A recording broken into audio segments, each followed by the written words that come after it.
അമൃത് Veni presence daily news സായാഹ്ന വാർത്തകൾ powered by Pulimoottil silks KSFE in association with Joya Lucas.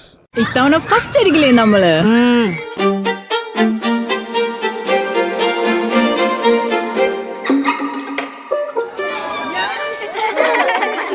കുട്ടികൾക്കൊക്കെ pain ശല്യം ഉണ്ടാകും. അതുകൊണ്ട് ലൈസ് കിറ്റ് ഉപയോഗിച്ച് ക്ലാസ്സിൽ വരാൻ പ്രത്യേകം ശ്രദ്ധിക്കണം. ലൈസ് കിറ്റ് ലൈസ് റിമൂവർ പെയിൻ ശല്യത്തിൽ നിന്നും ഉടനടി ആശ്വാസം.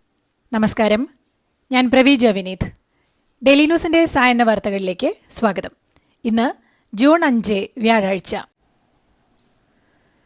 സംസ്ഥാനത്തെ ബലിപെരുന്നാൾ അവധി ശനിയാഴ്ച.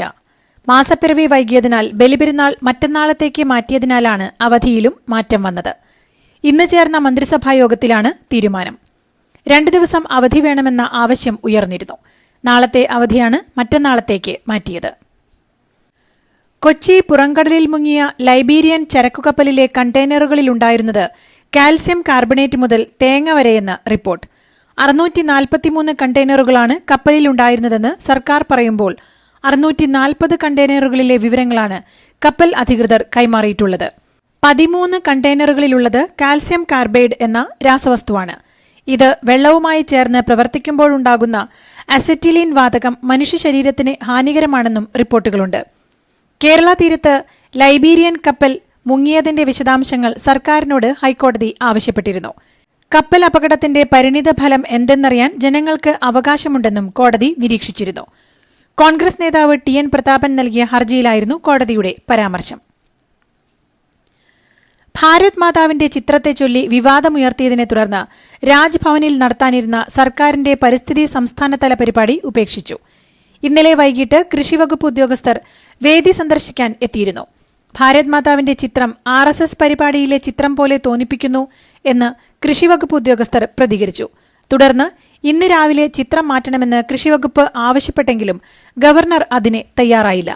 തുടർന്ന് കൃഷിമന്ത്രി P. പ്രസാദ് പങ്കെടുക്കേണ്ട പരിപാടി ഉപേക്ഷിക്കുകയായിരുന്നു.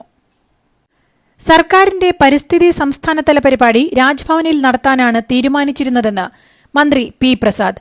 എന്നാൽ രാജ്ഭവനിലെ ഭാരതാംബയുടെ ചിത്രം സാധാരണ ഉപയോഗിക്കാറുള്ള ഭാരതാംബയുടെ ചിത്രമല്ല എന്നും ഗവർണറുടെ ഓഫീസ് അയച്ചു തന്നത് RSS ഉപയോഗിക്കുന്ന ചിത്രമായിരുന്നുവെന്നും മന്ത്രി പറഞ്ഞു. സർക്കാർ പരിപാടിയിൽ RSS ചിത്രം വയ്ക്കുന്നത് ഭരണഘടനാ അനുസൃതമല്ലെന്നും മന്ത്രി P. പ്രസാദ് വ്യക്തമാക്കി. ഭാരതമാതാവിന്റെ ചിത്രം രാജ്ഭവനിൽ വയ്ക്കുന്നത് ശരിയല്ലെന്ന് VD സതീശൻ. രാജ്ഭവൻ ഇത്തരം പരിപാടികൾക്ക് വേദിയാക്കരുതെന്നും രാജ്ഭവൻ RSSന്റെ ആസ്ഥാനമാക്കരുതെന്നും അദ്ദേഹം പറഞ്ഞു. കൂരിയാട് ദേശീയപാത നിർമ്മാണത്തിലെ വീഴ്ചയിൽ സംസ്ഥാന സർക്കാർ പ്രത്യേക അന്വേഷണം ആവശ്യപ്പെടില്ലെന്ന് മന്ത്രി മുഹമ്മദ് റിയാസ്. കേന്ദ്രമന്ത്രി നിതിൻ ഗഡ്കരി മുഖ്യമന്ത്രി കൂടിക്കാഴ്ചയിൽ അന്വേഷണാവശ്യം ഉയർന്നില്ല. വീഴ്ചയുണ്ടെങ്കിൽ നടപടി വേണമെന്ന് തന്നെയാണ് നിലപാട്. പക്ഷേ കരാറിലും ഉപകരാറിലും അഴിമതിയുണ്ടോയെന്ന് പരിശോധിക്കേണ്ടത് കേന്ദ്രമാണെന്നും മന്ത്രി പറഞ്ഞു. ദേശീയപാതയിലെ അപാകതകൾ PSC അന്വേഷിക്കുന്നതിൽ സംസ്ഥാന സർക്കാരിന് എന്താണ് പ്രശ്നമെന്ന് പ്രതിപക്ഷ നേതാവ് VD സതീശൻ. അഴിമതിയെക്കുറിച്ചും അപാകതകളെക്കുറിച്ചും പഠിക്കാനുള്ള അധികാരം KC വേണുഗോപാൽ അധ്യക്ഷനായ സമിതിക്കുണ്ടെന്നും ദേശീയപാത നിർമ്മാണത്തിൽ വ്യാപക അഴിമതി നടന്നിട്ടുണ്ടെന്നും അദ്ദേഹം പറഞ്ഞു.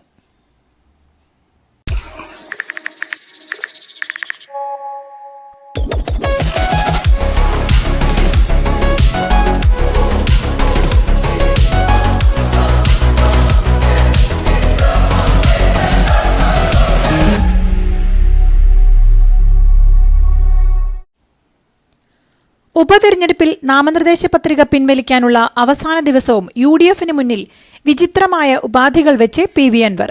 അടുത്ത തവണ UDFന് ഭരണം കിട്ടിയാൽ മന്ത്രിയാക്കണമെന്നും ആഭ്യന്തര വകുപ്പും വനംവകുപ്പും നൽകണമെന്നും അല്ലെങ്കിൽ VD സതീശനെ UDFന്റെ നേതൃസ്ഥാനത്ത് നിന്ന് മാറ്റിയാൽ മതിയെന്നുമാണ് PV അൻവറിന്റെ ഉപാധി. ഇത് രണ്ടും അംഗീകരിച്ചാൽ UDFന്റെ മുന്നണി പടയാളിയായി താൻ രംഗത്തുണ്ടാകുമെന്നും അൻവർ പറയുന്നു. VD സതീശനെ മുക്കാൽ പിണറായി എന്നാണ് മാധ്യമങ്ങളോട് സംസാരിക്കുന്നതിനിടെ PV അൻവർ വിശേഷിപ്പിച്ചത്. മലപ്പുറം ജില്ല വിഭജിക്കണമെന്നും അദ്ദേഹം ആവശ്യപ്പെട്ടു. UDF പ്രവേശനത്തിനായുള്ള PV അൻവറിന്റെ പുതിയ ഉപാധികളെ പരിഹസിച്ച് കോൺഗ്രസ് നേതാവ് VT ബൽറാം. പ്രതിരോധ വകുപ്പും വിദേശകാര്യ വകുപ്പും കൂടി ചോദിക്കാമായിരുന്നു എന്നാണ് അൻവറിനെ പരിഹസിച്ച് ബൽറാം ഫേസ്ബുക്കിൽ കുറിച്ചത്. നിലമ്പൂർ ഉപതെരഞ്ഞെടുപ്പിലെ സ്വതന്ത്ര സ്ഥാനാർത്ഥി PV അൻവറിന് മുന്നിൽ ഇനി UDF വാതിൽ തുറക്കില്ലെന്ന് പ്രതിപക്ഷ നേതാവ് VD സതീശൻ. PV അൻവറിന്റെ പ്രസ്താവനകൾക്ക് മറുപടിയില്ലെന്നും എല്ലാ ചർച്ചയുടെയും വാതിൽ അടഞ്ഞതാണെന്നും സതീശൻ വ്യക്തമാക്കി. എല്ലാത്തിനും ഉത്തരം നാവിൻ തുമ്പിലുണ്ടെന്നും പക്ഷേ പറയുന്നില്ലെന്നും ആരെങ്കിലും എന്തെങ്കിലും പറഞ്ഞാൽ അതിനെ താൻ മറുപടി പറയേണ്ടതില്ലെന്നും അദ്ദേഹം പറഞ്ഞു. പുലിപ്പല്ലി മാലയുമായി ബന്ധപ്പെട്ട് വനംവകുപ്പ് ചുമത്തിയ കേസിൽ ജാമ്യവ്യവസ്ഥയിൽ ഇളവ് തേടി കോടതിയെ സമീപിക്കുമെന്ന് റാപ്പർ വേടൻ. വിദേശത്ത് മുൻകൂട്ടി തീരുമാനിച്ച പരിപാടികളിൽ പങ്കെടുക്കേണ്ടതുകൊണ്ടാണ് ഈ നീക്കം. കേസിൽ ജാമ്യം നൽകിയ ഘട്ടത്തിൽ വേടന്റെ പാസ്പോർട്ട് കോടതി തടഞ്ഞുവച്ചിരുന്നു. ഇതിനാൽ വേടനെ വിദേശത്ത് പോകാൻ സാധിക്കാത്ത സാഹചര്യമാണ്. മഞ്ഞുമ്മൽ ബോയ്സ് സിനിമയുമായി ബന്ധപ്പെട്ട സാമ്പത്തിക തട്ടിപ്പ് കേസിൽ നിർമ്മാതാക്കൾക്ക് പോലീസിന്റെ നോട്ടീസ്. 2 ആഴ്ചയ്ക്കുള്ളിൽ അന്വേഷണ സംഘത്തിന് മുന്നിൽ ഹാജരാവാൻ നിർമ്മാതാക്കളായ സൌബിൻ ഷാഹിർ, ബാബു ഷാഹിർ, ഷോൺ ആന്റണി എന്നിവരോട് നോട്ടീസിൽ ആവശ്യപ്പെട്ടിരുന്നു. നേരത്തെ കേസ് റദ്ദാക്കണമെന്ന നിർമ്മാതാക്കളുടെ ആവശ്യം ഹൈക്കോടതി തള്ളിയിരുന്നു. കഞ്ചാവ് കേസുമായി ബന്ധപ്പെട്ട് CPM MLA U പ്രതിഭയുടെ മകൻ കനീവ് ഉൾപ്പെടെ 7 പേരെ ഒഴിവാക്കിയുള്ള കുറ്റപത്രം അമ്പലപ്പുഴ കോടതിയിൽ സമർപ്പിച്ചു. തെളിവുകളുടെ അഭാവത്തിൽ 7 പേരെ ഒഴിവാക്കിയതായി എക്സൈസ് ഇടക്കാല റിപ്പോർട്ട് നേരത്തെ കോടതിയിൽ സമർപ്പിച്ചിരുന്നു.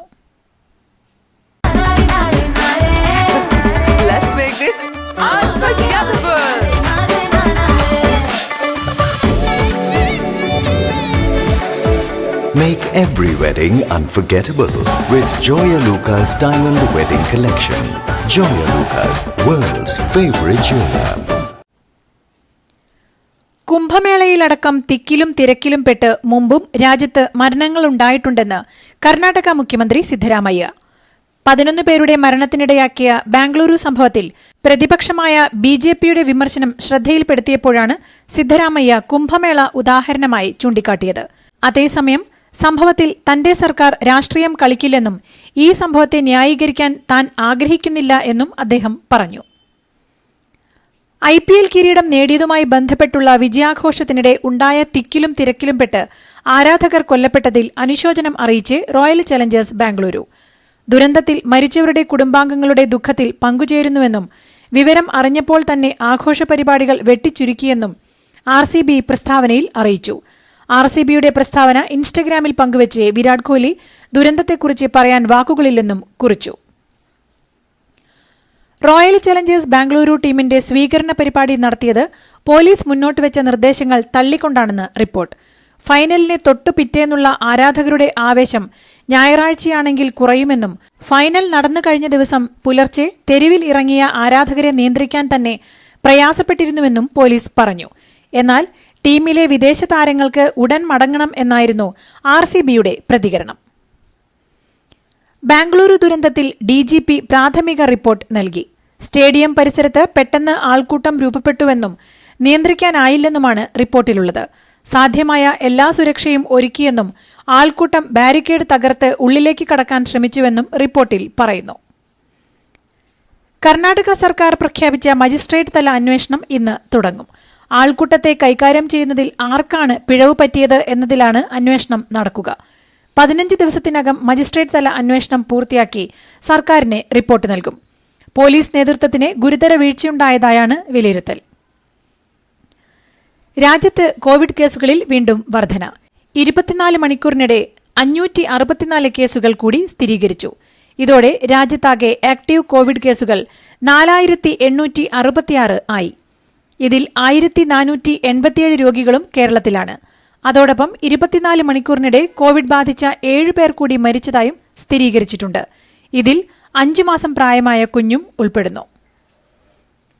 കോവിഡ് രോഗികളുടെ എണ്ണം വർദ്ധിക്കാൻ തുടങ്ങിയതോടെ പ്രതിരോധ നടപടികൾ ശക്തമാക്കി കേന്ദ്ര സർക്കാർ. ഇന്ന് രാജ്യവ്യാപകമായി മോക്ക് ഡ്രിൽ നടത്താൻ കേന്ദ്ര ആരോഗ്യ കുടുംബക്ഷേത്ര മന്ത്രാലയം നിർദ്ദേശം നൽകി. പുതിയ സാഹചര്യം നേരിടാൻ ആശുപത്രികളെ സജ്ജമാക്കാനാണ് ഇതിലൂടെ ലക്ഷ്യമിടുന്നതെന്ന് ഉദ്യോഗസ്ഥർ പറഞ്ഞു. കൺഗ്രാചുലേഷൻസ് മിടുക്കിയാട്ടോ. പൈലറ്റ് ആവണമെന്ന് പറയണേ. അവളുടെ ആഗ്രഹമല്ലേ, അവള് പറക്കട്ടെ. ചെലവ് എത്രയാന്ന്? KSFEയുടെ പുതിയ ഹാർമണി ചിട്ടി ചേരണം. കണ്ണടച്ചു തുറക്കും മുമ്പ് അവളുടെ +2 കഴിയില്ലേ. കടം വാങ്ങാതെയും സ്ഥലം വിൽക്കാതെയും കുട്ടികളെ പഠിപ്പിക്കാം. KSFE ഹാർമണി ചിട്ടികൾ. KSFE ഹാർമണി ചിട്ടിയിൽ ചേരുന്ന 100 ഭാഗ്യശാലികൾക്ക് സിംഗപ്പൂർ യാത്ര സൗജന്യം. നയതന്ത്ര ബന്ധത്തിനപ്പുറം വിദേശ രാജ്യങ്ങളിലെ മാധ്യമപ്രവർത്തകർ, അക്കാഡമിക് സമൂഹം, വിദ്യാർത്ഥികളുമായുള്ള ബന്ധം എന്നിവ ഇന്ത്യ മെച്ചപ്പെടുത്തണമെന്ന് ജോൺ ബ്രിട്ടാസ്. ഓപ്പറേഷൻ സിന്ദൂറുമായി ബന്ധപ്പെട്ട വിദേശ പര്യടനത്തിന് ശേഷം തിരിച്ചെത്തിയ സർവകക്ഷി സംഘവും കേന്ദ്ര വിദേശകാര്യമന്ത്രിയുമായി നടന്ന കൂടിക്കാഴ്ചയിലാണ് ജോൺ ബ്രിട്ടാസ് ഇക്കാര്യം ആവശ്യപ്പെട്ടത്. വ്യവസായിയായ അരുൺ ലോഹിയയെ ഡൽഹി ചത്താർപൂരിൽ വെച്ച് കാറിൽ സഞ്ചരിക്കവെ വെടിവെച്ചു കൊന്ന കേസിലെ 2 പ്രതികളെ പോലീസ് വെടിവെപ്പിൽ പരിക്കേറ്റ് ആശുപത്രിയിൽ പ്രവേശിപ്പിച്ചു. വ്യാഴാഴ്ച പുലർച്ചെയായിരുന്നു ഏറ്റുമുട്ടൽ. കഴിഞ്ഞ മാസമാണ് കേസിന് ആധാരമായ കൊലപാതകം നടന്നത്. അന്നുമുതൽ പ്രതികൾ പോലീസിനെ വെട്ടിച്ച് ഒളിവിൽ കഴിയുകയായിരുന്നു. രാഹുൽ ഗാന്ധിയുടെ നിലപാട് തള്ളി കോൺഗ്രസ് പ്രവർത്തക സമിതി അംഗം ശശി തരൂർ. അമേരിക്കൻ പ്രസിഡന്റിനോട് എന്നും ബഹുമാനം മാത്രമേയുള്ളൂവെന്നും എന്നാൽ ഇന്ത്യ പാക് സംഘർഷത്തിൽ മധ്യസ്ഥത വഹിക്കാൻ രാജ്യം ആരോടും ആവശ്യപ്പെട്ടിട്ടില്ലെന്നും അദ്ദേഹം പ്രതികരിച്ചു. തന്റെ മധ്യസ്ഥതയിലാണ് ഇന്ത്യ പാക് വെടിനിർത്തലുണ്ടായതെന്ന അമേരിക്കൻ പ്രസിഡന്റിന്റെ അവകാശവാദത്തിന്റെ അടിസ്ഥാനത്തിൽ മോദിയെ വിളിച്ച് നരേന്ദ്ര കീഴടങ്ങുവെന്ന് US പ്രസിഡന്റ് ഡൊണാൾഡ് ട്രംപ് പറഞ്ഞെന്ന് രാഹുൽ ഗാന്ധി പരിഹസിച്ചിരുന്നു. ഇന്ത്യ പാകിസ്ഥാൻ പ്രശ്നങ്ങൾ പരിഹരിക്കുന്നതിൽ US പ്രസിഡന്റ് ഡൊണാൾഡ് ട്രംപിന്റെ ഇടപെടൽ അഭ്യർത്ഥിച്ച് പാകിസ്ഥാൻ. ഇന്ത്യയുമായുള്ള ചർച്ചകൾ സുഗമമാക്കാൻ ഇടപെടണമെന്ന് പാകിസ്ഥാൻ പ്രധാനമന്ത്രി ഷെഹബാസ് ഷെരീഫ് US പ്രസിഡന്റിനോട് അഭ്യർത്ഥിച്ചു. ഓപ്പറേഷൻ സിന്ദൂറിന് കാരണമായ അതിർത്തി കടന്നുള്ള ഭീകരവാദത്തിൽ ഇസ്ലാമാബാദിന്റെ പങ്ക് തുറന്നുകാട്ടാനുള്ള ഇന്ത്യയുടെ ശ്രമങ്ങൾ തുടരുന്നതിനിടയിലാണ് ഈ നീക്കം. അമേരിക്കൻ ഐക്യനാടുകളിലെ സ്ഥിരതാമസത്തിനുള്ള $5 മില്യൺ ട്രംപ് ഗോൾഡ് കാർഡ് പദ്ധതി ഇന്ത്യയിൽ വൻ വിജയമാകുമെന്ന് US വാണിജ്യ സെക്രട്ടറി ഹോവാർഡ് ലട്നിക്. ഇന്ത്യൻ സംരംഭകർക്കും നിക്ഷേപകർക്കും 2 ശക്തമായ സമ്പദ്വ്യവസ്ഥകളെ ബന്ധിപ്പിക്കാനുള്ള അത്ഭുതകരമായ അവസരമാണിതെന്നും അദ്ദേഹം പറഞ്ഞു. ഇതോടുകൂടി ഇന്നത്തെ ഡെയിലി ന്യൂസ് സായന്ന വാർത്തകൾ സമാപിക്കുന്നു. ഡെയിലി ന്യൂസിനു വേണ്ടി വാർത്തകൾ വായിച്ചത് പ്രവീജ വിനീത്. DailyNewsLive.in വാർത്തകൾ വിരൽ തുമ്പിൽ.